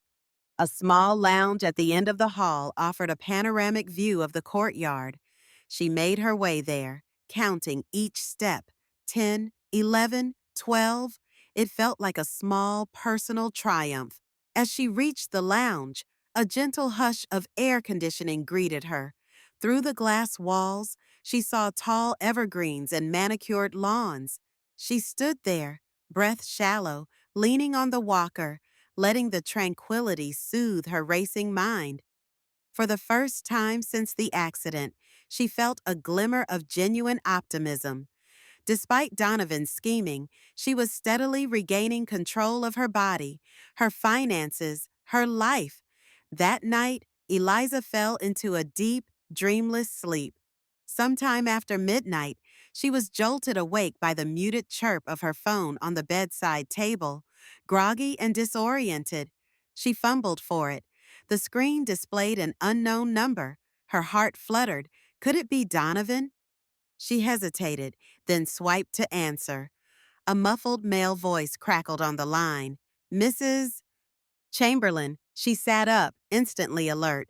"Yes, who is this?" "This is Officer Price with the Denver police. We have a situation involving your husband. He was apprehended near a property we believe belongs to you. Detective Holcomb asked me to contact you immediately." Eliza's pulse soared. Apprehended, did something happen? The officer paused. "He was attempting to break into a private storage facility that's registered under your maiden name. When questioned, he became aggressive and threatened officers. We have him in custody on charges of trespassing and assault on an officer." Shock and relief warred in Eliza's chest. She had a small storage unit in downtown Denver, mostly for old furniture and documents from her parents' estate. I I see. Is he in jail right now?" "Yes, ma'am," Officer Price confirmed. "He'll be booked." We also alerted Detective Holcomb, who said he'll likely be adding these charges to the ongoing investigation. "We wanted you to be aware in case you need any immediate protection or have concerns about property damage." Eliza sank back against her pillow, letting out a trembling breath. Donovan was in custody. For the moment, he couldn't hurt her. "Thank you for letting me know," she said. "I appreciate it." When the call ended, she stared at the dark ceiling, mind whirling. Donovan must have been desperately searching for something evidence to exonerate himself, or possibly documents to sabotage her. Breaking into her storage unit suggested he was hunting for anything that could flip the situation in his favor, but he'd been caught. She considered calling Eleanor right away, but decided it could wait until morning. Instead, she closed her eyes, letting the tension seep away. Donovan behind bars, even if only temporarily, was a massive turn of events. This might give her legal team more breathing room and more leverage. The next day, she woke to a bright winter sun streaming through the windows. After dressing carefully, she sat at the small desk to email Eleanor about Donovan's arrest. Within the hour, Eleanor called back with the details Donovan's bail hearing might be set soon, but the assault on an officer charge was significant. Coupled with the financial crimes, it was unlikely he'd be released without strict conditions. Eliza's relief was palpable. She might finally have a window to recover in peace, without the looming threat of him bursting in. Dr. Alvarez arrived for a session and noted the lighter expression on her face. "Good news?" he asked gently. She nodded, tears prickling her eyes. "Yes, I think so. It's complicated, but it means I'm safer." He gave an encouraging pat on her shoulder. "Then let's use this positive energy. We'll do some stepping drills in the courtyard. That fresh air might do you good." Dr. Alvarez's plan for courtyard therapy turned out to be exactly what Eliza needed. Bundled in a warm jacket, walker in hand, she ventured outside into the crisp mountain air. The sun glinted off patches of snow, and the distant peaks stood majestic and silent as she navigated the stone path under the watchful eye of the facility's security cameras. Step by careful step, she traversed 20 feet, then 30, pausing to breathe and reset. Each forward movement reminded her how far she had come from the immobile hospital bed. Whenever the pain in her spine flared, she pictured Donovan's twisted scowl, reminding herself that she'd outmaneuvered him with the help of Eleanor, Romina, and so many others. She refused to let him break her spirit. As she progressed, a fleeting thought teased her mind with Donovan in custody. Might she be able to return to her own home soon? She'd always loved that house, despite the horrifying memory of the basement. The idea of stepping through her own front door without fear was both tempting and terrifying. Midway along the garden path, Dr. Alvarez signaled a rest break on a small bench. Eliza sank down, feeling the pleasant ache of exertion. Before he could speak, she blurted, "Do you think I could continue my therapy at home at some point, with outpatient visits?" He studied her face. "Physically, if your progress remains steady, yes, in a few weeks or a month, but the question is whether your home environment is safe and conducive to recovery. From what I understand, there are complicated legal issues." She stared at the winter sun, drawing in a steadying breath. "Donovan's been arrested. I don't know if he'll post bail, but I have protective orders in place. My attorneys are working to seize his interest in the property. I want to reclaim my life. You know." A tear escaped, though she quickly brushed it away. "I'm done hiding." Alvarez nodded kindly. "That's understandable. Let's see how the legal situation evolves. But from a medical standpoint, if your house can be equipped for accessibility, a ramp, safety rails, maybe a nurse check-in, there's no reason you can't continue your rehabilitation there. The notion of returning home, installing new locks and cameras, and forging a new life free of Donovan tugged at Eliza's heart. She had the means to renovate for any physical limitations. Maybe it was time to exorcise the ghosts of that night in the basement, to stand on her own terms. Later that day, back in her suite, she called Eleanor for a deeper discussion. "I'm contemplating moving back eventually," she admitted. "Is that even possible?" Eleanor sighed, sounding both supportive and cautious. "Legally, yes, you own the house. Donovan's name is on the deed, but it's frozen under the court orders. If he's convicted, you can petition for sole ownership, especially if the court views the property as part of his attempt to defraud you. Beside you. But we don't know how soon he'll be sentenced or if he'll manage to get bail." Eliza bit her lip. The road ahead was murky, but the idea of reclaiming her space gave her a goal, a future that wasn't defined by fear. "I'll keep working on my therapy," she said softly, "and if the time comes, I'll be ready." The next 2 weeks at Highgrove Estates flew by in a blur of steady improvement and mounting legal victories. True to Eleanor's prediction, Donovan's bail hearing did not go well for him. The judge deemed him a flight risk, citing both the financial crimes and the assault on an officer, and set an astronomical bail amount that Donovan couldn't possibly meet without access to the frozen assets. It meant Donovan would remain in custody while awaiting trial. With Donovan effectively neutralized, the sense of danger lifted from Eliza's day-to-day life. She threw herself into physical therapy with renewed vigor, hitting milestones that left Dr. Alvarez marveling at her resilience. By early March, she could walk short distances unassisted, though she still kept a cane nearby for balance. Her core stability was improving, and the stabbing back pain receded to a dull ache that flared only after rigorous exertion. Eleanor kept her updated on the legal front. The district attorney planned to file charges of grand larceny, forgery, and identity theft against Donovan. On top of that, Detective Holcomb's ongoing investigation into attempted murder was solidifying. Several text messages from Donovan's phone indicated he'd orchestrated the accident, though not in explicit language.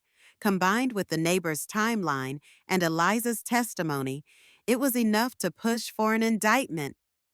One morning, while Eliza was in the middle of a light session on a stationary bike, her phone buzzed with an incoming call. She saw it was Detective Holcomb and signaled Dr. Alvarez to pause the workout. "Good news, Mrs. Chamberlain," Holcomb said. "We've presented the evidence to the DA, and they'll be charging Donovan with attempted murder. We also obtained a search warrant for Eric Bingham's residence and found further proof of forged notary stamps. This solidifies the conspiracy aspect." Eliza's chest tightened. Hearing the words attempted murder felt both validating and chilling. She forced her voice steady. "So what happens next? He'll be arraigned on those charges in the coming week," Holcomb explained. "We're confident about going to trial. Possibly there will be a plea bargain, but given the severity, he's facing a hefty sentence if convicted. Meanwhile, you can rest easier knowing he's not walking free anytime soon." After thanking him, she ended the call and stared at the blank phone screen, a swirl of emotions in her chest: relief, vindication, sadness that her marriage had come to this. Donovan would be locked away, likely for decades, deservedly so, but it still felt surreal. The man she once loved had become a monstrous figure. She briefly recalled sweet vacations, candlelit dinners, how she'd admired his sharp mind. Now she saw it had all been calculated, overshadowed by greed and manipulation. Dr. Alvarez, noticing her expression, gently asked if everything was okay. She managed a shaky smile. "Yes, I think so. Just a lot to process." He nodded, leading her to a seat. In that moment, Eliza realized she was truly on the brink of a new life, one where Donovan's control was gone, and she was free to shape her own destiny, supported by the inheritance her aunt had left. And as terrifying and bittersweet as that was, it also felt powerfully liberating. By mid-March, Eleanor gently broached the topic of Eliza returning to her own house. "We've done a preliminary sweep," the lawyer said over coffee in Eliza's suite. "Detective Holcomb's team processed the basement for evidence. Etc.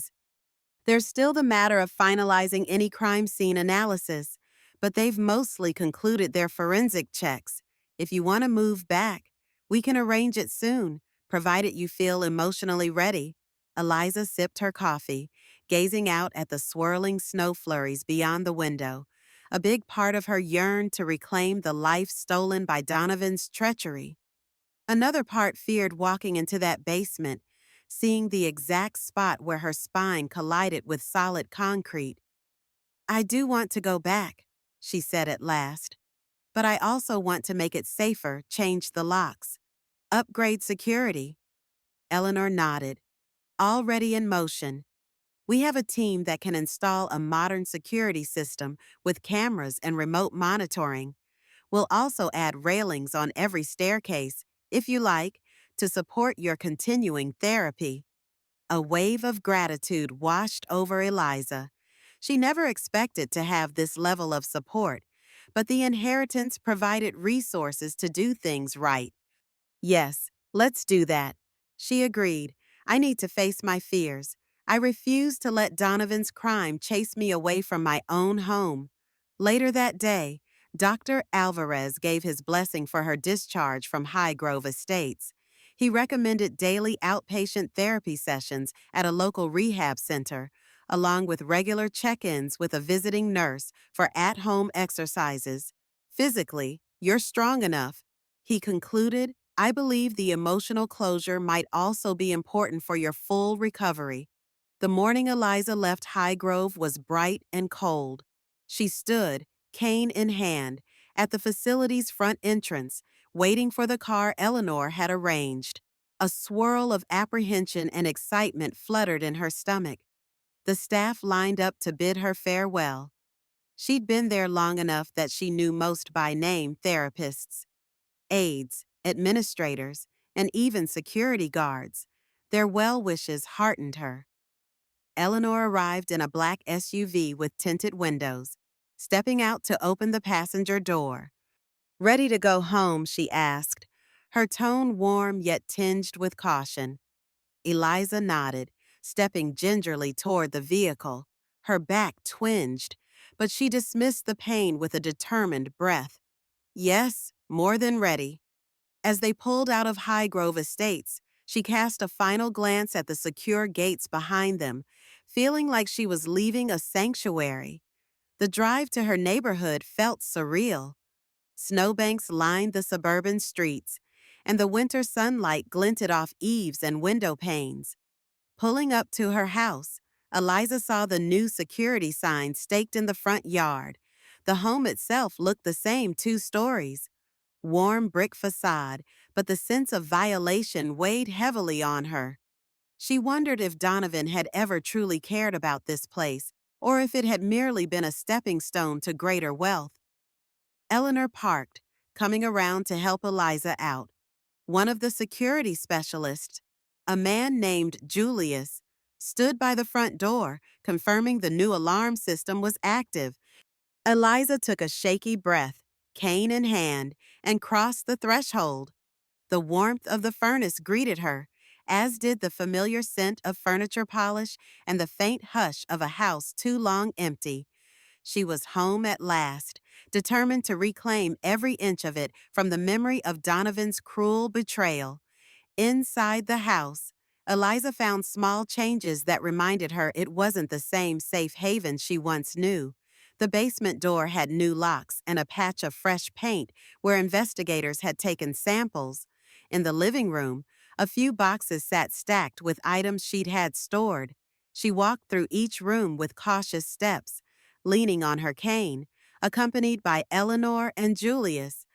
They paused in the kitchen, where Eliza stared at the granite countertops, recalling countless dinners with Donovan. She remembered how he would charm her with sweet talk, all the while plotting behind her back. A shudder of revulsion crossed her as she realized how thorough his deception had been. Still, this was her kitchen, her home. She refused to let his memory poison it. Julius demonstrated the new security system panel by the backdoor motion detectors, cameras synced to her phone, and a panic button that would alert both the monitoring company and local police. We'll monitor the exterior 24/7, he explained. You'll get alerts if anyone comes near the property without authorization. Eliza felt a surge of reassurance. Thank you, she said, offering a small smile. She never thought she'd need this level of protection from her own husband, but here she was. Once Julius finished the tutorial, Eleanor led Eliza to the living room couch, helping her settle in. I've arranged for a visiting nurse to arrive tomorrow morning, the attorney said, setting paperwork on the coffee table, and the local rehab center is ready to take you for afternoon sessions. We'll keep your schedule balanced. Eliza exhaled, scanning the familiar space. Inyeson. The couch felt more comfortable than any hospital bed. I appreciate it, she replied. It feels strange to be back. A little overwhelming, but also good. I need this. I need to move forward. They spent the next hour reviewing the new routine therapy times, nurse visits, daily security check-ins, and ongoing legal calls. Finally, Eleanor stood to leave. I'll be in touch. In the meantime, call me if you need anything, anything at all. Alone at last, Eliza leaned her cane against the coffee table, letting the silence envelop her. It was a weighty quiet, not entirely comforting. She debated going down to the basement, but couldn't muster the courage yet. Instead, she walked gingerly up the staircase to the master bedroom. The bed was neatly made, untouched since her accident. A swirl of memories made her head swim happy mornings entwined with Donovan, an entire life that now felt like a fabrication. Setting aside her cane, she carefully lowered herself onto the mattress. Tears welled as she allowed herself to grieve for what she thought was real. Then, with a trembling sigh, she reminded herself of the inheritance, the legal victories, the path forward. Staring at the ceiling, she whispered, I'm taking this house back. I'm taking my life back. It was both a vow and a prayer, an affirmation that she would rise beyond Donovan's betrayal. No matter how many reminders haunted these walls, the next few weeks at home proved both challenging and empowering. Mornings began with a home health nurse, Marcia, checking Eliza's vitals, helping with stretches, and ensuring she took her prescribed pain medications correctly. Afternoons involved transportation to the local rehab center, where Eliza continued strengthening her legs and reinforcing her core. Each day ended with a quiet dinner at her kitchen table alone, but alive and free. As her mobility improved, she ventured into the basement at last. The memory of falling reared up like a living nightmare, but she gripped the new handrail and forced herself down one step at a time. The investigators had tidied most evidence, but she spotted the chipped paint on the concrete floor where her body had landed. A nauseating wave of fear made her dizzy. But instead of running, she stood there, one hand on her cane, the other on the wall, and took several deep breaths. She recalled Donovan's face, the callous push, how close she'd come to dying. Then she lifted her head. This was her basement, her home, and she refused to cower. Not anymore, she whispered into the emptiness, turning to climb back up. The legal case advanced swiftly. Donovan's arraignment on attempted murder charges was set for early spring. Eleanor updated Eliza regularly. Donovan's attorney seemed desperate to negotiate a plea deal, but the DA was determined to push for a full trial. The financial crimes alone could land him in prison for decades, and the attempted murder charge threatened a life sentence if the prosecution succeeded. Every night, Eliza scrolled through news alerts, bracing for any mention of the Chamberlain trial. The media had picked up the story. Financial planner allegedly pushes wife for inheritance. The headlines read, she saw her name in the articles, recognized the house in the photos. It was surreal her private hell turned into a public spectacle, yet she also realized it might deter other predators from exploiting vulnerable women if Donovan's downfall made an example of him.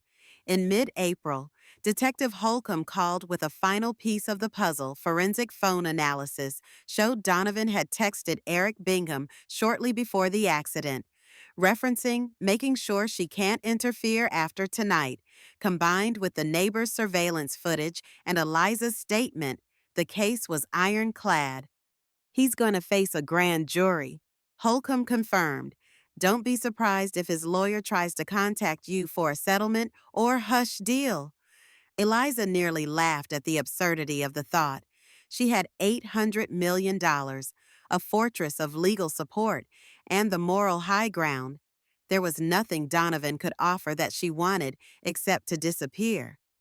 No hush deal, she told Holcomb, her voice firm. I want him fully prosecuted. Holcomb seemed satisfied. We'll push for that. You stay safe. Mrs. Chamberlain, after hanging up, she leaned against the kitchen counter, the cane resting nearby. The sun streamed through the window, illuminating the small houseplants she'd just brought back to life. She felt a radiant sense of closure. Donovan would soon face the full force of justice, and she would finally be free body, mind, and soul to live on her own terms again. Springtime finally graced Colorado with blossoming trees and milder winds. On the morning of Donovan's arraignment, Eliza woke early, her heart thrumming with anticipation.